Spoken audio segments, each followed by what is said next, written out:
Okay, this video is support for the included angle or angular calculations 3 exercise from your workbook. I wanted to point out something just real quick, and then I wanted to get to the main focus of the video later. So the first thing I wanted to talk about is actually something fairly simple. It's just a continuation of the angular calculations 1 and 2 videos. But it's talking about included angle, and included angle is the angle between surfaces. Okay, the thing is though, on your exercise, even though we are talking about angles between surfaces, you're given 2D drawings, so it's really just the angle between lines. Okay, and you'll end up doing things like you did in previous exercises, where you'll have and you might not see them readily, but remember where you had two horizontal lines and you had a line cutting through them, and you were able to determine a lot of things just by knowing the geometric principles.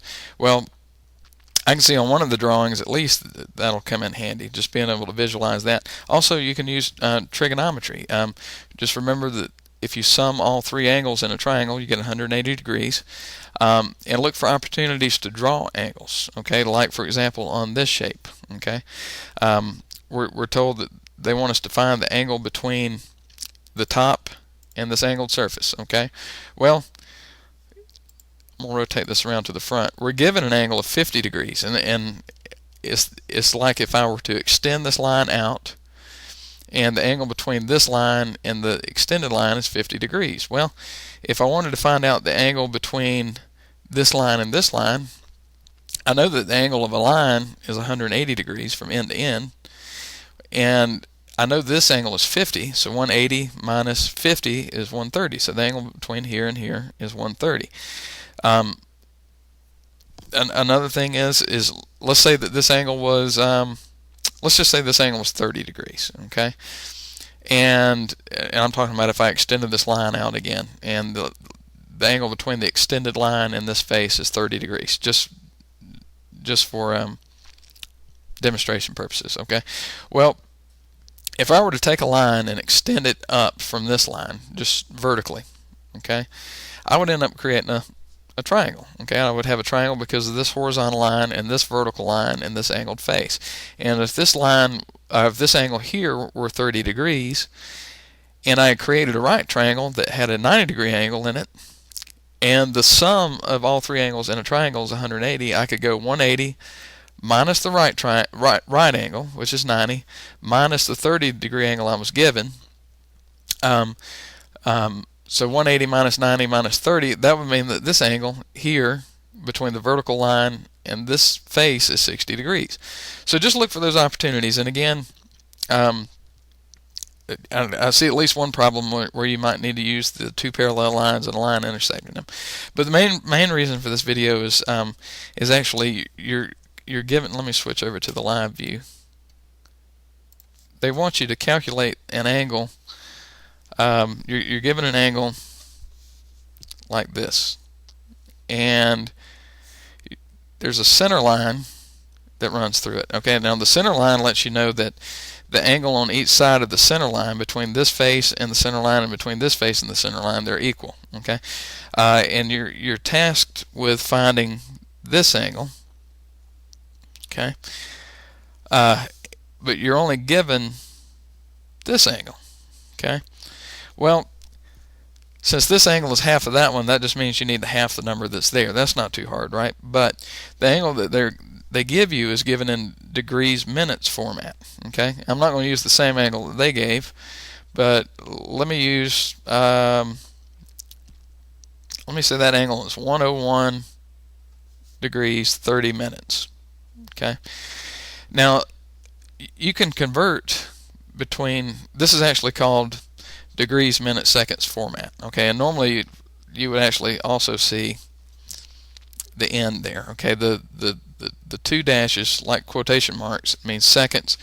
That means minutes, and of course those are degrees. There are 60 seconds in a minute, and there are 60 minutes in a degree. So this is just another way of showing a decimal, basically. Okay, and you can convert back and forth easily between one and the other. And the way that you do that, let me flip over to the other side. When you have let's say you start off in degrees, minutes, seconds, 30 minutes, 0 seconds. You take the last number and you divide by 60. So 0 divided by 60 is just 0. Okay, but let's go ahead and do it. 0 divided by 60 equals 0.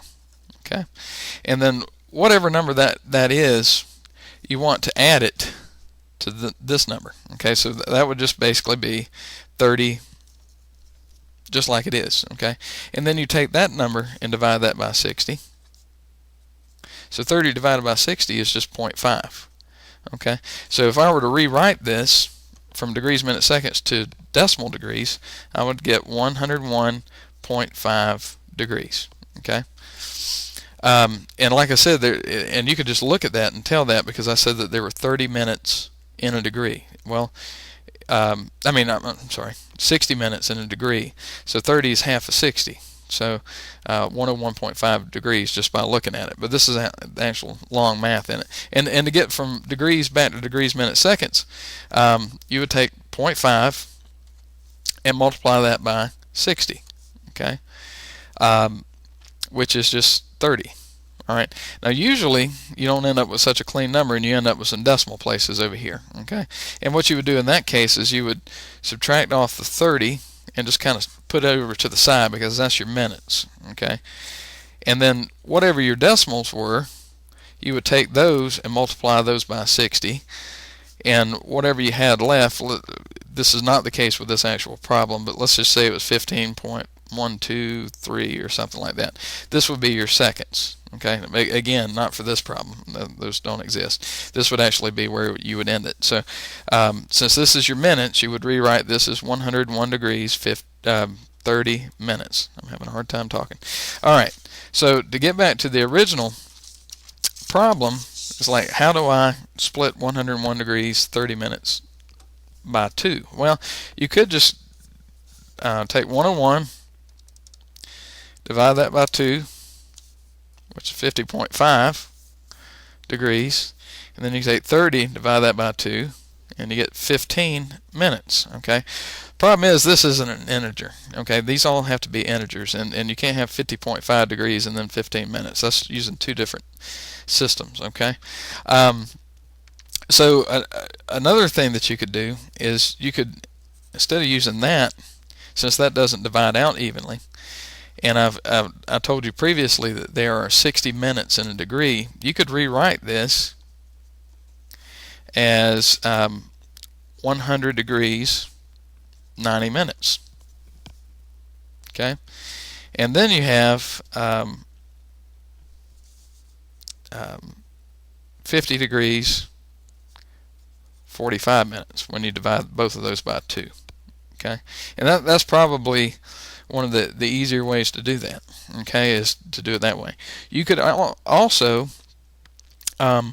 if you wanted to, you could go through the long math like I showed you earlier, and then you could take the 101.5, divide that by 2 in your calculator, and you get 50.75. Okay, well, you would take the 0.75 and multiply it by 60. Remember how I did that here when I was converting from decimal degrees back to degrees, minutes, seconds. The reason I'm saying this is because I think Angel wants his answer in degrees, minutes, seconds. I think that's the way I put it in. So I would just take the 0.75, multiply it by 60, and that's 45. Okay, so there's it would be 50 degrees, 45 minutes, which is